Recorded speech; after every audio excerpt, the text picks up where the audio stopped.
little bit sassy, a little bit crazy, a little bit classy. We got dreams and we got goals. We're just a couple of old sassholes. Hello. Hello. Hi, everyone.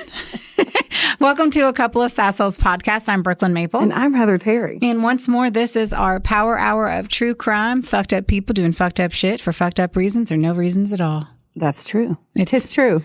Isn't it? Mm-hmm. Ain't some shit. That is some shit. It is. Oh, that's very loud. So Heather and I, whenever we record, one person's in the captain's chair and the other person's in a spot where they cannot see anything. Yeah, they can't see the board. So they don't know how long we've ran. We don't know how long we're like bantering. You don't know if we need to hurry. We try to stick within like that sweet spot of 45 to like 52 minutes. Yeah. Anyway, long story short, for our live event, I was like, we need little timers. And I accidentally bought two instead of one because I read the details really hard and fast on Amazon. And so today we were like, we're using these. I bought them, literally haven't used them for 4 recordings. And I'm like, today is the day. Today's the day. We're going to be on time. You are going to be informed as well as I'm going to be informed.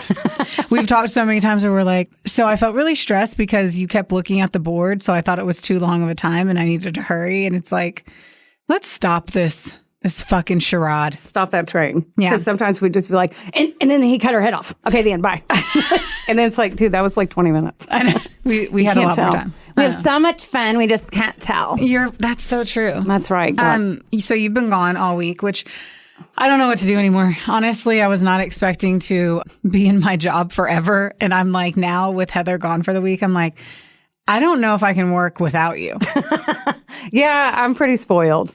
It's changed some things for me. Like, I definitely don't care for it. Like, 100% if you ever left, I'm leaving within 42 hours. Oh, same. I'll just be like, can I carry my shit out too? I need to go turn in a letter real quick. I got to write this real quick. I got to write this. Just shoot off this email. Because I can't do it. Yeah, same. I don't think I could. No, I don't. It's not that I don't think I could. I know that I could not do it. Emotionally, we're emotional support humans for each other. Yeah, for sure. And the fact that our offices are across from each other, like, yeah, I just can't. I can't either. Life's too good right now. Start singing. I can't live without. What is that? You do it. You're the one that has been in concerts all week. I can't sing. If I sound like Macy Gray, it's because my voice, this is better than what it was yesterday. Because I messed up on my schedule. What? I know, right? And then I had a trip booked for Madonna in August in Cleveland for 2 days with my gays. And then she got sick and it got pushed to February 8th. I did not push that in my Outlook calendar. And then my dear friend Melissa Clark said, hey, do you and your husband want to go see Pantera in Nashville? And I'm like, you know what? That sounds fun. Sure will. I'll go for you. Whatever. Yeah. They have a bar. So I do this, then I go to check my calendar to put Pantera in there after the tickets and non-refundable Airbnb were booked. And then I see that I'm going to be 7 hours away from here in Cleveland, Ohio. So, man, we got up at, we went to bed after Madonna, which was amazing, by the way. Oh my God. I cried twice. Good for you. Yeah. And she only was 2 hours late, which is like on time for her. Yeah. So, you know. We got to text Chad and let him know. Oh, yeah. Everyone asked me at like something at work and they were like, when does Madonna go on? And I was like, does anyone understand that I'm not fucking at the concert? I love when people ask, like, that's like somebody being like, so when is Brooklyn going to be at the top of that mountain? Brooklyn doesn't fucking know when she's going to be on the top of that fucking mountain. I would know, though. I'd be like, probably about 11, 12. Right. She texted me an hour ago and said she'd be right back, and she's on this dot, so. Maybe. And then it's anyway. Yes. So I had Madonna. We got home. I think I fell asleep about 2 a.m., woke up at 5:30 a.m. and drove for 3. I had to drive the first shift because they graciously said we could leave early, so I didn't have to drive by myself because flights were not in the question because I was about to fly from Ohio to Nashville. And then I decided that's nice of your friends being like, I'll leave at the ass crack of dawn when I didn't have to leave and they could have had the whole day in Cleveland. Oh, yeah. They were fine. They had shit to do and everything anyway. They were like, oh, that's cool. So then I got home, hugged Will, pet Trixie, walked in, took a shower, and I left 30 minutes later for Nashville, which is 2 hours from here in Kentucky. So, and then as soon as I got there, I had to get ready and go to the show. And then I was out. And then luckily after the show, they were like, let's just go hang out at the Airbnb. I'm like, no, okay. Because normally I'd be like, nope, we're going to a bar. Yes. But I came home, drunk, ordered some pizza per usual, ate one piece of it. That's and fell always asleep. Heather's. I love that. And we I brought it love home that. yesterday. I've woken up many a time to pizza boxes that I didn't know about. That's right. I love it. I love that that's Heather's drunken food of choice. It's an easy go-to. You can't really fuck it up. You can't fuck it up in a town, and everyone has it, and you know that it delivers because it's a can't really delivery fuck- item. Yeah, and they were huge because instead of medium, large, extra large, they had inches, and I was drunk. So I did not know. I walked in, and Melissa and Sam and Will go, "Are people coming over?" Because I got 2 pizzas and some mozzarella sticks. What? How big were the pizzas? Big as fuck. Like, we all 4 ate on it, and it's still, like, we ate on it yesterday, too, and there's still pizza left at my house right now. So it was a fun journey, well-rounded weekend. Love it. But, yeah. And then the whole time, I'm like, I wish Brooklyn was here. She liked it. Like, Yeah. I'm like, then at the Rock and Roll Hall of Fame, I felt like a poser. I was like, Will would love this. Why am I here? But it was Right. cool. They still had, like, Missy get Elliott that. stuff and Sheryl Crow and the Beatles and a Madonna exhibit. I wish I was more into music in general. Yeah. Like, I kind of wish I had more of a vibe for it. And I do. I used to love music and I used to be really into it. And then I got into audiobooks. And like, once you're into, like, I don't know, once you're into that, I'm also, anytime you're using an audiobook, you have like a specific amount of time for the most part. Like, I use the Libby app.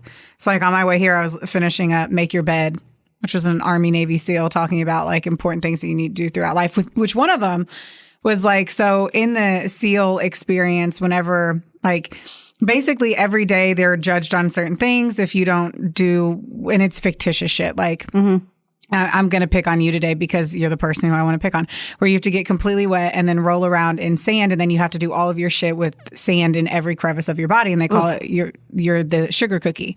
And so at the end of the day, if you are the last one, you get stuck going into the circus too, which like makes you have to, essentially every day you're exerting your body even more so that the next day you're still so tired from the day prior, you get bumped into the circus.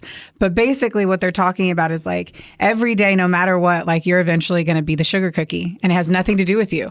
Like I had a really bad week at work. Yeah. I like got my ass handed to me and it's just, I don't know, one of those things like the day's going to suck and people are going to fucking suck. And at some point you're going to be the fucking sugar cookie. Just make it through your fucking moment, you know? You did.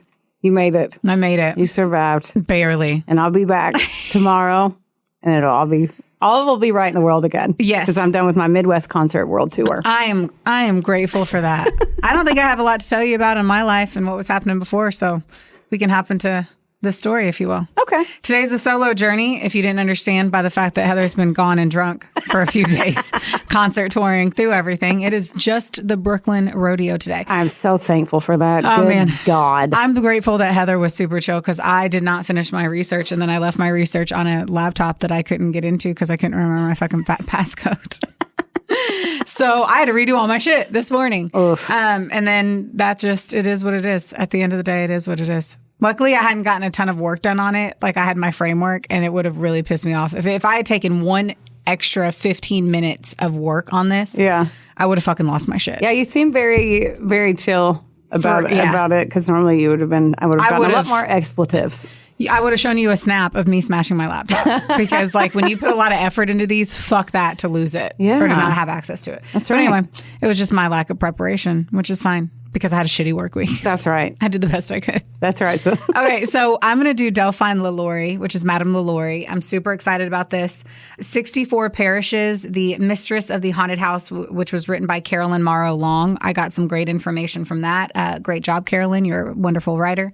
My entire memory of season 3 of American Horror Story with Kathy Bates. I haven't seen it. Oh my fuck. It's the Roanoke one. Motherfuckers, man. Fuck with you in your head. Fuck with you so hard. And then, of course, my bitch wiki. So currently all of the events that we'll discuss happen inside of this awesome ass mansion that's in Louisiana, which essentially ended up being the reason that you and I have planned our trip to go to Louisiana this year. Oh my God, I can't wait. Yeah, so that's and I probably should have done this story whenever we were in Louisiana, but there's so many good fucking stories in Louisiana, it doesn't fucking matter. But we are going to this mansion. Oh my God. So really excited. Obviously, they have tour groups. I don't know that you can go inside of it. Oh, we'll get in. Well, I was reading and I was like, and then they were just talking about like an outside. So I'm not 100% sure, but we'll figure it out later. We're going in. It's on the corner of Royal and Governor Nichols Street in the French Quarter. Apparently, in April of 2007, actor Nicolas Cage bought this. Huh? Yes. So he owns it? For $3.45 million. And to protect the actor's privacy, the documents were arranged in a way that his name never appeared on them. On November 13th of 2009, the property, which was then valued at $3.5 million, was listed for an auction as a result of foreclosure. So wait, what? I mean, that was a straight up copy and paste from Wikipedia. So I'm pretty sure it's well known that Nicolas Cage had financial issues. I could be wrong, but I'm pretty sure that's a thing. Oh. And so it was purchased by the Regions Financial Corporation for 2.3. So it was bought for 3.45, sold for 2.3. And supposedly it last changed hands in 2010 when it was purchased by its current owner, Miker. God, Michael Jordan. He was my favorite basketball player. Michael Whalen for $2.1 million, which is now they're saying in 2022 it's like 2.77. Yeah, Okay. Just casual money. Yeah. What I find super interesting about this story is that it's really fucking gruesome, but it's also kind of expanded upon based off of folklore. So at the end of the day, there's a ton of terrible fucking shit that this like bitch did. But there's also a lot of people that are like, adding stuff. We're pretty sure that people then added to this. Really? Yeah. Like then she had a tail. Then disemboweled people and wrapped the fucking intestines around their body. Like crazy shit. Ooh. She did a lot of bad stuff and there's evidence of the bad stuff. But because we're talking about the late 1700s, early 1800s, essentially we're accounting all of this based off of letters to people. So pretty much if people went through our phones and checked out our texts and people were spilling the tea everywhere, that's pretty much how all of this was like gathered. Could you imagine? Oh, no. Well, we're not talking about our fucking friend That's true. beating and abusing and killing slaves. So That's true. I guess ours are not as juicy as these other people's because it's literally like a coworker or somebody that worked on the property that was writing letters to his family, and that's like all the letters that kind of Okay. Anyway, so let's dive into it. All right. So we have Marie Delphine McCarty in Spanish colonial Louisiana. She's born on March 19th, 1787. Oh, way back. Yeah. I'm going to fuck all these names up. Guess what? I don't fucking care. Math and facts. I don't care. So she's the daughter of Chevalier Louis Bartholomew McCarty and his wife Marie Jeanne Larrable. Fucking who cares? It looks like she also had some money and was raised on a family plantation who also had slaves. So at the end of the day, bitch was kind of born rich. Yeah. At age 13, Delphine is getting wild, as one does. And I guess that's what happens in the 1800s. And she's involved in an affair with a guy named Ramon Lopez y Anguilo, who is at the ripe age of 35. Wait, she's 13 and 35? 13 and 35. Ew. Love affair. Gross. I know. He's already a widower by the time that he makes it to Louisiana or New Orleans, essentially. Fuck, everyone was dying young. Jeez. At 35, like, everything's weird. The second you had a period, they were like, get her pregnant. Knock her up. You know I'm right. At that point, it was like, at 13, you were fucking 28. Right? So apparently, that's what I wonder how old his widow or his ex probably was. his age. She got on a Who school knows? field trip after recess. Okay. What? It's like, I have a lot to tell you. Okay, sorry, go. I was like, if we do this will be a 2-hour episode. Part 1. Let's do it now. Okay, I'll shut up. So he assumed the position as second in command to the Spanish governor. So this guy came over to New Orleans or Louisiana, whatever, and he is like pretty high up there. Within 6 months, they're married, and apparently you have to have like permission from the king to get married, like to marry a local woman at that time. And homeboy was impatient. And he couldn't wait for it, so he doesn't wait for the royal license, and he cites reasons of conscience and honor. What? I'm going to say he was fucking her and needed to make sure that they were married. Yeah. He persuaded the Bishop of Louisiana to perform the ceremony in June of 1800. Well, once that goes back to King Carlos the IV, what is that, 5? I don't know. Who knows? Well, anyway, that King Carlos, Lopez gets fucking relieved of his duties. Like, he was way up there. And because he married her and didn't wait for the king, the king's like, fuck you, bro. Yeah, bye. And he gets demoted. And then they make him go back to Spain, and he's assigned to a low-level position in some backwater fucking town. From there, he writes a whole bunch of fucking letters, because that's all you can really do. And he's like, this is no. Like, I have powerful enemies in Louisiana and Spain. Like, this is not cool. Let me have my shit back. Like, chill out, dude. I want my pink shirt back. Yeah, fuck you. And finally, the king is like, fine. And they appoint him as Spanish consul to New Orleans. And then he's like under the American administration. Who really fucking cares? Basically, a whole bunch of drama. Well, whenever Homeboy is coming back to New Orleans, he's on a vessel, and the vessel runs into ground, and he dies. Oh.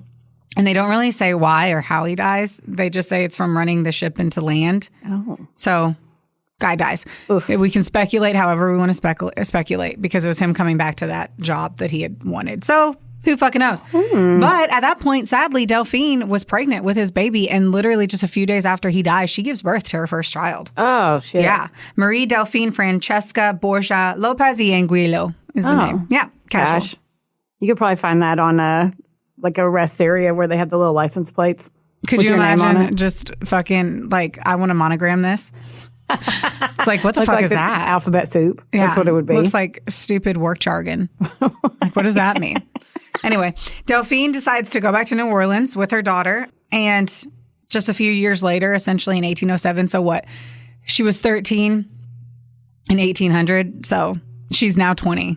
In 1807, she gets remarried to a Frenchman named Jean Blanc, with whom she had 4 children. So she's just cranking out the babies. We have Pauline, Laure, Jean, and Pauline. Maybe that's right. Maybe that's not right. At the end of the day, math and facts. That's right. Jean Blanc was a merchant, a lawyer, a banker, a state legislator, a political intriguer, whatever the fuck that means. What? And a major slave trader. Ugh. So she obviously has finer taste in life, and she had married a wealthier man. Many. He's also a close associate of the pirates Jean and Pierre Lafitte. And look how crazy this is. It's Blanc who in 1814 delivered Jean Lafitte's famous letter to Governor Clamborne, in which Lafitte offered his men to help defend New Orleans against the British in the War of 1812. So Homeboy was either famous then or became famous. It was his fucking letter that was like, save the fucking war. Or did something in the war of 1812. I didn't click on it. I got a lot of information. A historian. I know. I know so much. Good thing this is a history podcast. God. Oh, man. Okay. Everything's fine. It kind of is. It is everything in the past. We are telling stories of the past. True. So sadly, he dies in 1815. Okay. And that leaves Delphine to settle his big-ass debts, which he had a whole bunch of shit, so you have a whole bunch of debts, and raise their 5 young children. Oof. And she still had another one, so there's 6 kids up in there. A later inheritance from her father, plus her own, like, intense-ass business dealings. Essentially, she gets back on solid footing. Good for her. Apparently, for now. For this moment, we can support the fact that she is an independent woman making money. Yes. Way to go. She is now wealthy. At some point in this, she meets her third husband, and his name's Louis LaLaurie. Now, this one, I don't fucking know. In February of 1812, LaLaurie, who's the son of a respectable middle-class family in the French village of, I don't know, he arrives to New Orleans from Bordeaux, and he comes on a ship called Fanny, which that made me laugh. I didn't cut that out. There's so many facts in here that I cut out, but I was like, let's leave in Fanny. The ship's name's Fanny? Yeah. That means pussy in Britain. Doesn't it mean a cigarette too, or no? That's a fag. You're right. In Britain. A cigarette. So we are very supportive of our gays and everyone. 22 years old. Okay, Homeboy is 22. I just want to mention his age. Okay. He's fresh out of med school, and he's ready to make a name for himself. They say he was probably naive. I don't know. He's 22, they all are. Right? Who's fucking not naive at 22? Yeah. Maybe people who grew up in the War of 1812. When we're watching all of our old war movies, I'm like, these motherfuckers were not naive. They saw and knew things. He places an advertisement in a newspaper saying that he would straighten crooked backs. Oh. And other deformities. And anyway, he's basically a fucking chiropractor, and he's like, yo, I'll help fix them backs. And apparently, Delphine had a child. One of her daughters had a deformed back. So people say. At the end of the day, rumor has it that Delphine came to his shop to then get someone's back popped, is what I'm going to say. Between 1825 and 1827. Well, not really. Oh. Because keep in mind, she's like 40. Well, and he's 22. Cougar. She also has only married rich older men. Oh. So fun. This is where math and facts again. Okay. So Luis had received a whole bunch of letters from his dad, and his dad's like, hey, marry some wealthy bitch with some connections. It'll help you out in the long run. He talks to him about Madame Blanc, and it doesn't seem like in any of the letters that he's like, go wife her up. It's just like, hey, she has good connections. You should probably, a networking opportunity. 100%. Yes. And popular legend characterizes Luis as like this inconspicuous, they literally have it quoted, colorless man who's meek and mousy. He's a meek and mousy little man. Meek and mousy. But Delphine apparently thinks that he's quite attractive because by 1826, they're fucking. What? Yeah, and she's pregnant. Again? Yeah. And so their son, Jean-Louis LaLaurie, was born on August 13th, 1827. The records do indicate that this bitch was not married when she had her kid, which... Oh, my God. Oh. Spicy. So spicy. I'm like, ooh, not a little girl. She's having her big affairs at 13 and getting knocked up like by little boys in her 40s. Oof. Anyway, they get married 5 months after January 12th of 1828. All right, so when they get married, they have a prenup or whatever you want to fucking call it back then. Now, for her, she gets control over her personal property, her real estate, and her slaves. Total worth is $67,000. I have no idea what that is today, but I'm going to assume it's big fucking money. Yeah. And LaLaurie brought in a whopping $2,000 to the marriage. He did? And he only had that because of his mother passing away. So he has no money and he's younger. So there's going to be all that. Let's ponder. Obviously, I'm going to say obviously he married her for the money and everything else. Assumptions. Yeah. Assumptions are being made. Yeah. I obviously wasn't there in 1828. I was not their witness. I to their was, wedding. and I think that it was a fun wedding. I think that she thought he was hot and maybe he had a big old dick. And she was like, I have enough money now. I don't really care. Yeah. I mean, she had her own shit. Yeah. So let her get a young little stud. Yeah. Or a meek mouse or whatever the fuck you say. Yeah. A meek boy. Anyway, she is a 40-year-old grandmother. And she's been widowed for 10 years. And she married like this 24-year-old guy. And it's like, okay. Apparently the marriage wasn't great. Shocking news. What? Records show that they fought a ton. They'd break up. They'd separate. And then they'd get back together. Super fucking toxic. That is letters from one of the people that worked with them writing back to his family. So during the first few years of their marriage, the LaLauries lived in Delphine's riverfront plantation below the city, but she had her eyes set on this fucking really pretty mansion that they were working on. So it was under construction, and in 1831, she bought 2 lots, which stood partially completed residence that basically gave a service wing containing the kitchen and slave quarters. So they move into this banging ass house. They keep fucking fighting. And in 1832, Delphine petitions the court for a separation. She's testifying that LaLaurie's treatment had rendered their living together unsupportable, and that in the presence of many witnesses, he beat and wounded her in the most outrageous and cruel manner. And she asked the judge to authorize her to live separately from her husband in the home she now occupies with her family. So she stated before a notary that his medical practice required him spending a lot of time in this other parish.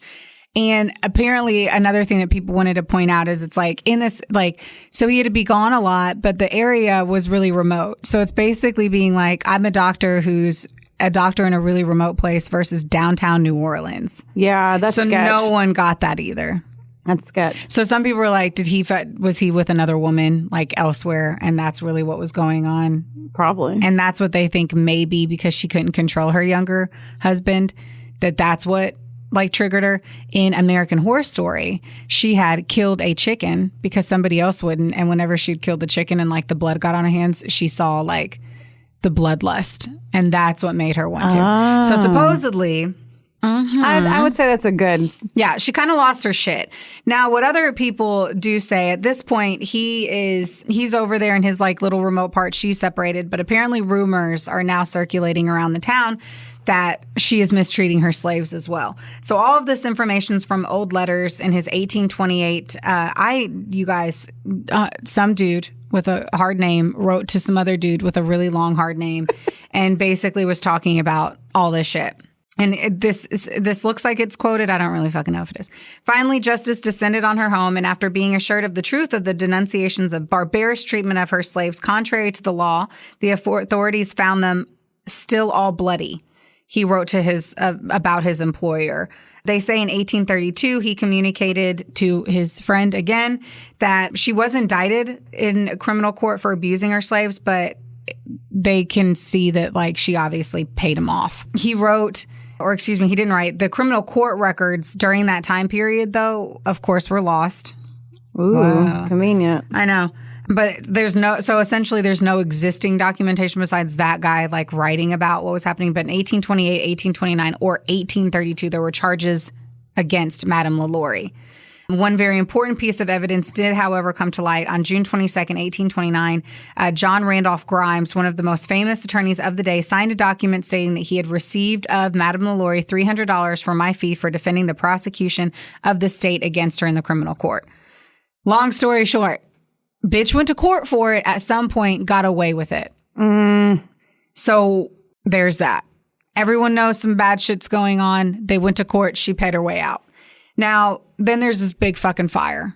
This is like the infamous thing that happened. So on the morning of April 10th, 1834, so years later, despite their legal separation, both husband and wife were at the house.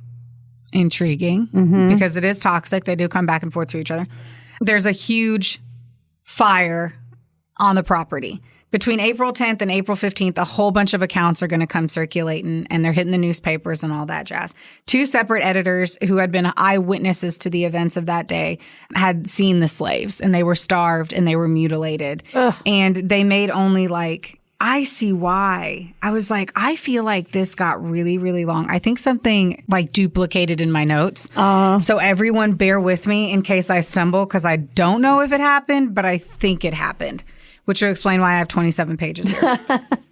So hitting file print can be complicated.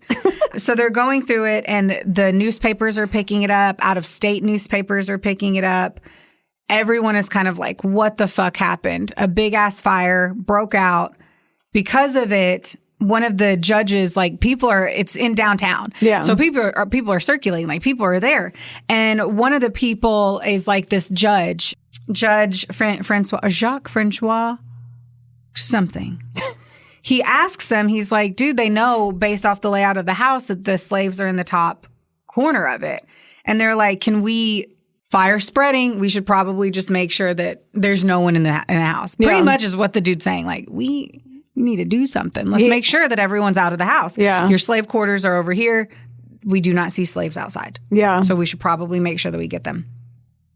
Luis, who is a cunt, just as an FY, the dude literally says, in a polite manner, like there's people around that say that this shit happened, okay? Okay. And it's recorded in either newspapers or letters. It's about to make me mad at it.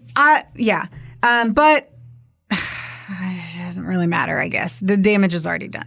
So in a polite manner, he asked permission from the LaLauries to have the slaves removed to a place of safety, is what he says. Luis says, very rudely, there are those who would be better employed if they would attend to their own affairs instead of officiously intermeddling with the concerns of other people. So basically, in a very astute way, he was like, fuck off. Yeah. Worry about your own house. And it's like, dude, your house is on fire. What the fuck? So the people are like, fuck this. And they break down the doors.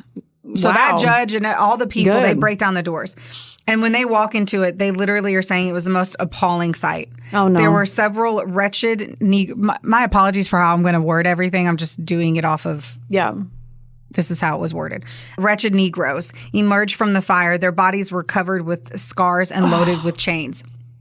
Altogether, the rescuers discovered 7 slaves, more or less horribly mutilated. Some were suspended by the neck with their limbs stretched and torn from one extremity to the other. Oh, My God. You're like, are you understanding that they were hanging from their neck and they had ripped their, Yeah. Does it say that they ripped their arms off? That's how I read that a few times and I was like, either way, it sounds fucking terrible. right. Ugh. Right. So then they also found an elderly negress. I don't know. I've never seen that word before. It was really feeble and they had to carry her out. She had a really deep wound to her head. Another woman was chained in the kitchen and so apparently from what I hear and what I read in another one, I might get to it, might not. It's been a lot of info. The woman who was chained in the kitchen is the one that started the fire to try to get people's attention that they were being chained. So the cook was chained to the stove. Oh my God. And couldn't move or anything. Start a fucking fire too. Right. And she obviously she risked her life if she didn't die. I don't understand how she could have started the fire and didn't die. She was probably so miserable. She's like, why not? Why fucking not? Yeah. Another woman was wearing an iron collar and chained with heavy irons on her feet. A man had a large hole in his head. His body was covered from head to foot with scars, and they were filled with worms. Yeah. Mulatto boy, I don't know what that means necessarily, declared that he had been chained for 5 months, being fed daily with only a handful of meal and receiving every morning the most cruel treatment. And none of the people were identified by name. They rescued the slaves, and they were carried to the mayor's office, and they were thankfully taken care of. So they were given medical treatment, food, water. At the end of the day, though, I do think some of them did succumb to their wounds and everything that already happened. So jumping into other stories. So this was another one. I grabbed this part from Wikipedia because it felt like they had a lot of information. The funeral registers between 1830 and 1834 the documents of the deaths of 12 slaves at the Royal Street Mansion. Jeez. Yeah, 12 within 4 years. And those are documented. Yeah. Although the causes of death were not mentioned and infectious diseases could have been the cause. These 12 deaths included Bon, a cook and laundress, and her 4 children. Juliet, who was 13, Florence, who was 10, Jules, who was 6, and Leontine, who was 4. So it doesn't make any sense why all of them died at once. Bon had previously been enslaved by a refugee from Saint Domingue, I guess, and he was described in her sale as a chronic runaway. There was that kind of like concept too, like one of them always kind of left. I'm going to assume they probably tried to run away and she killed him. Right. I'd fucking run away too. They say that the court records did tell them that she freed 2 slaves, Jean-Louis in 1819 and de Vince, I don't know, in 1832. They wrote that there were public rumors that the LaLaurie's mistreatment of slaves on her property were sufficiently widespread that a local lawyer was dispatched to Royal Street to remind the LaLauries of the laws to upkeep their slaves. So he went over there and he was like, hey, you can't do that shit. Yeah. Like, you're not allowed to torture them. You're supposed to treat them well. Now, they said that whenever that attorney was there, that there was no evidence of any wrongdoing. They also said that there were tales of her cruelty that were current among New Orleans residents in and about 1836. She said that there was a subsequent visits of lawyers. One of the neighbors saw an 8-year-old slave girl fall to her death from the roof of the Royal Street Mansion while trying to avoid punishment from a Madame LaLaurie who was holding a whip in her hand. Oh, my God. An 8-year-old fell from the top of a mansion. Jeanne de Lavigne, in her 1945 account, gave the child's age as 12 and her name as Leah.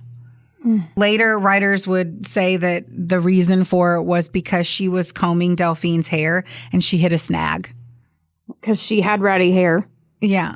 Oh, my God. And so she chased her and she ran out and they continued and she fell off the top of the building. What a bitch. According to Martineau, who I don't know who that is, the incident led to an investigation of the LaLauries in which they were found guilty of illegal cruelty and forced to forfeit 9 slaves from their household. But they were bought back by the LaLauries through an intermediary relative. Oh, so they went and returned to the Royal Street resident. It's like me having mine taken away from me and I have you buy them back and then you bring them back to my house. What? That's so sad. All the slave shit is so fucked up on, first of all, and then to the fact that they think that they're like, oh, we finally get away with this crazy bitch. Maybe we'll, at the bare minimum, get someone that will treat us better. And then they have to go right back. So apparently I read too, and this one was like kind of, I don't want to say, I don't know. I don't know enough. Bear with me in my statement of what it is that I read. So at one point, these slaves had like turned against one of the, and I believe all of this was in Louisiana at the time. They had turned against their slave owner and they killed him. Mm-hmm. And they were starting to retaliate. Good. Right. But because of that, then the people who did have their slaves were then treating them way worse out of fear that they would then turn against them. So it actually didn't help the case of anything, and in turn started having the slave owners treat them even worse out of fear of retaliation. Oh, so fucked up. Which I would feel like if you were treating someone nicely, you wouldn't be as worried. Guys, I had a big old yawn I was holding in. My eyes were about to water from it. You know you can't be holding them in. It's like a fart. I don't know. It's like a fart. It's like a fart. You're supposed to let them go. So anyway, and as I mentioned, they kept their cook chained to the kitchen stove, and that they would, guess what she would also do? She would beat her daughters if she fed the slaves. Like if her daughters fed them, she would beat them. Fuck this bitch. Okay. So because of all this all the fucktin'. All of it? All Not of just it. part. Correct. Okay. So because of all this shit, the town is pissed off. Yeah. And so the whole town, after the fire and after they find these slaves who were obviously tortured, they are then staying outside of the house and they're like, let's see the arrest. They're like trying to watch her get in trouble? No, I think they were just like, I mean, yeah, let's say that. But they're also like, okay, fuck you. You already went to court over this and now we have evidence. Everyone saw it. Like, go get arrested. Plus, everybody's been obsessed with true crime forever anyway. Right. Well, it's been days. And nothing happens. They keep living there. Days go by, and randomly, Madame LaLaurie's enslaved coachman, Bastien, who is a slave, he ends up arriving with her carriage, and she goes in, and they leave. And then, where does she go? I mean, that's the end of the story. No, but she got away. So all of that happened, and she lives the rest of her life free. She just FY. What? No. Yes. That's so annoying. I know. I promise that's not the end of the story, but I do need water. I was like, fuck her. I'm like, that's such a shitty story. The newspapers reported that her successful escape from the hands of justice fucking happened. And rioters were like, no. Good. So then everyone goes into the house that obviously had sustained some fire damage. What are you with these yards? You don't like the story? I know. I'm like, dude, what? Do I need to stand up and like... That roofie I put in your water's kicking in. It sure is. So the rioters come into the house.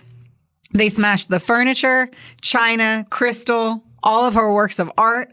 They wreck the floors, the stairs. They broke all the windows. They dismantle the fucking iron balconies.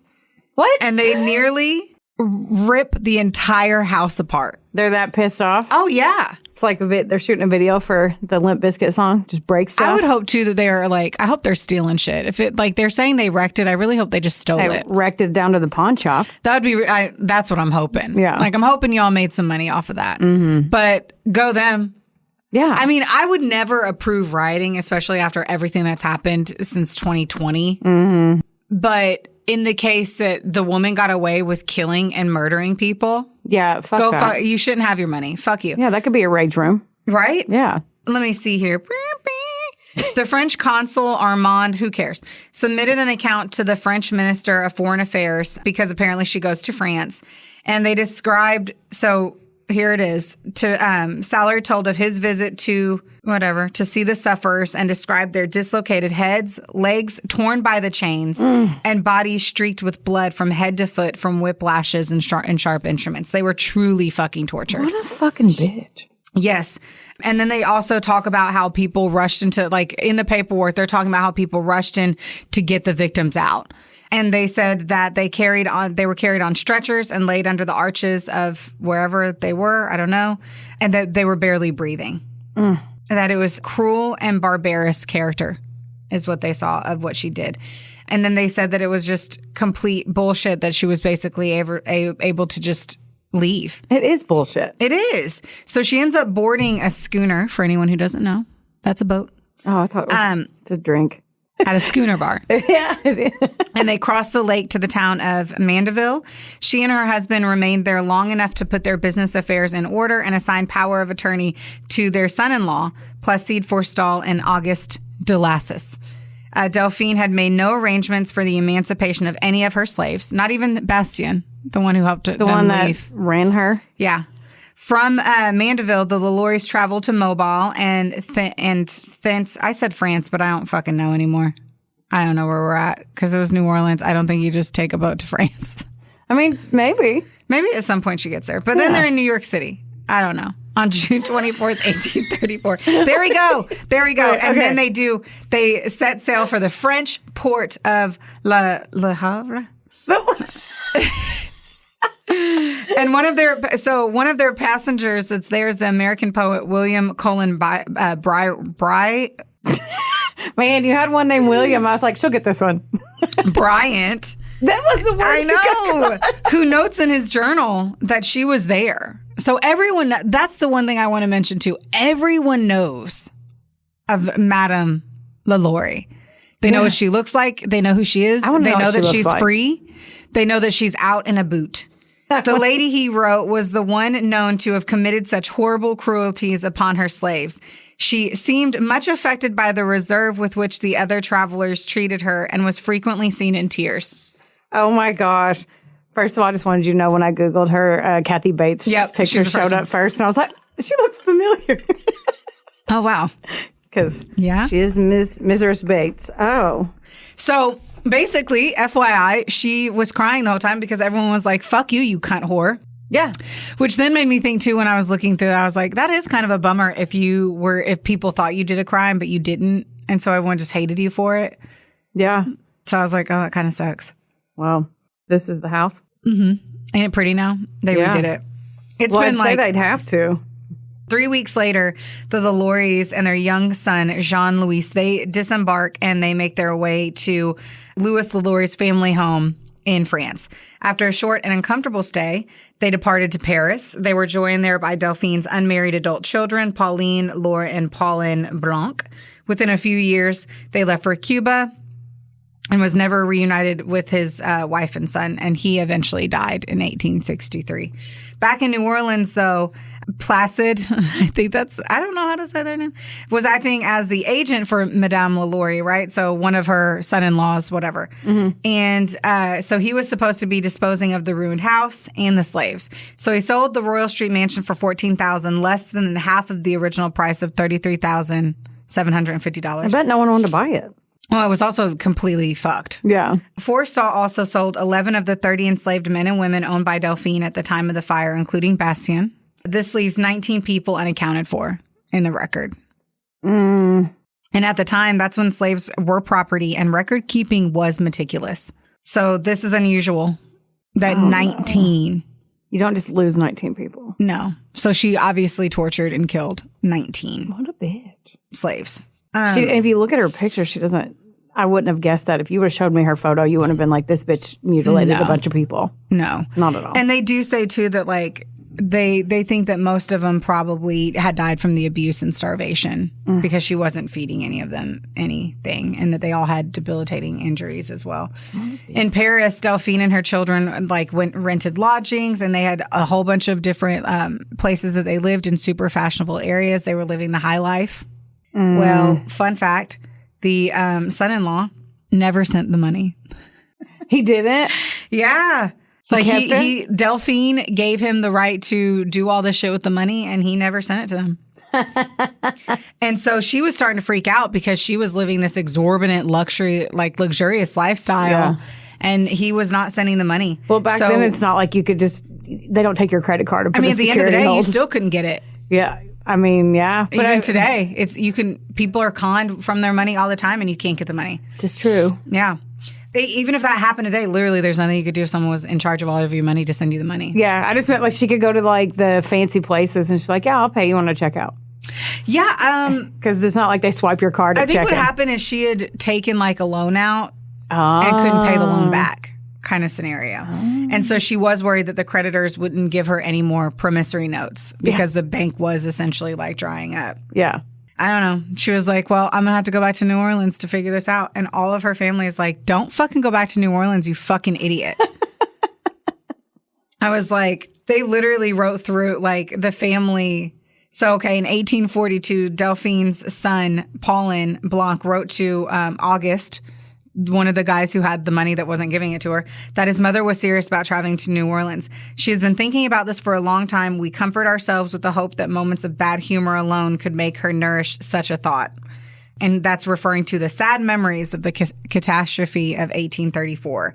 He conveyed that he, who had lived with her and studied her for years, had seen that time hasn't changed anything in that indomitable nature. And that by her character, she is again preparing many sufferings for her children. I bemoan the fate that awaits us if ever again my mother sets foot in that place where her conduct elicited general disapproval. She has caused us to shed many tears, and where she goes, we prepare ourselves for bad news owing to her presence. Paulin had reached the conclusion that his mother never had any idea concerning the cause of her departure from New Orleans. Like fuck her, man. Yeah. And the family, and like back then too, I guess you had to like just stick with your family. Like why her kids stayed with her. Yeah, I guess there's like the time where you had to respect your elders. Family was everything. Now you can be like, you're kind of being a cunt, Mom. So yeah, like you kind of beat me and chained me for feeding people because they were starving to death. Yeah, because of you. Yeah. They wonder if it's because her health was getting worse or whatever, but she never made it back to New Orleans.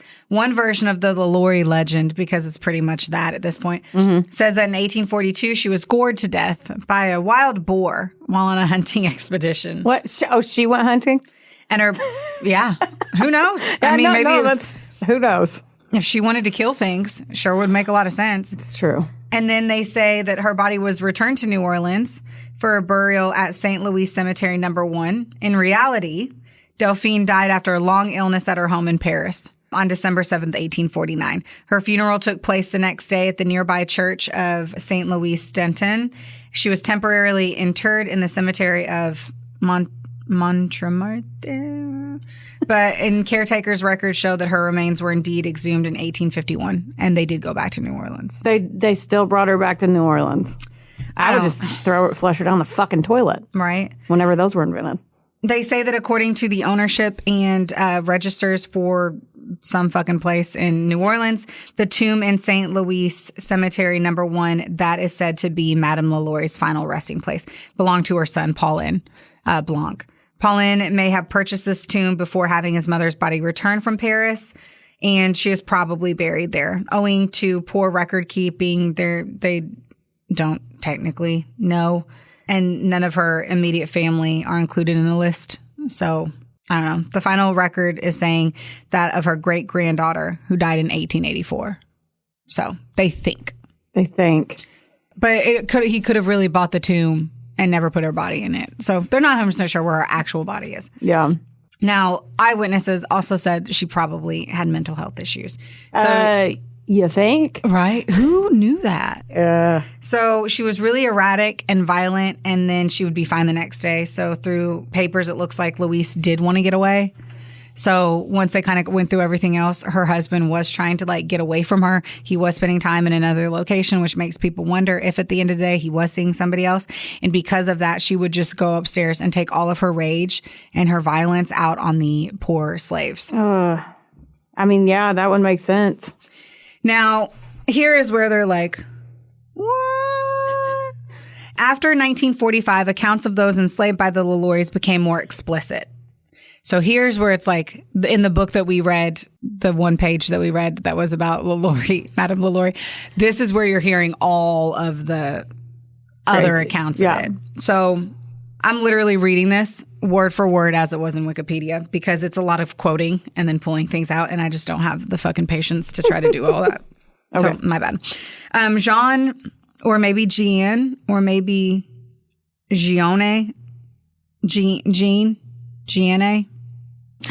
la Vigne, writing in Ghost Stories of Old New Orleans in 1946, alleged that LaLaurie had a sadistic appetite, seemed never appeased until she had inflicted on one or more of her black servitors some hideous form of torture, and claimed that those who responded to the 1834 fire had found male slaves stark naked, chained to the wall, their eyes gouged out, their fingernails pulled off by the roots. Others had their joints skinned and festering, great holes in their buttocks where the flesh had been sliced away. Their ears were hanging by shreds. Their lips were sewn together. What the fuck? Their intestines were pulled out and knotted around their naked waists. There were holes in their skulls where a rough stick had been inserted in to stir their brains. What are you saying? That is what she's known for, is that chunk of information. What? Gouged out eyes, mouth sewn together. Yeah. I'm disturbed deeply. I would hope you would be. Ugh. If you're like, that sounds like something I want to get into, then we'd be worried. Yeah. They do say, though, that there's nothing that supports that. I hope it didn't happen. I hope it's fictitious. I It's hope bad it is enough too, what but the I wouldn't be shocked. At the end of the day, there's 19 slaves that what they saw was horrible. Yeah. And that was just in that moment. You don't need to keep dead bodies hanging up forever. And I presume some of it, I mean, I'm sure it's the game of telephone too, but who true, I don't know. Oh, God. I don't know what I don't know. Yeah. I'm going to shake my shaker bottle. And I'm sorry, everyone. ASMR. Oh. The story was further embellished in Journey into Darkness, Ghosts and Vampires of New Orleans in 1998 by Kalila Katharina Smith, I don't know, the operator of a New Orleans ghost tour business. Go her. Right.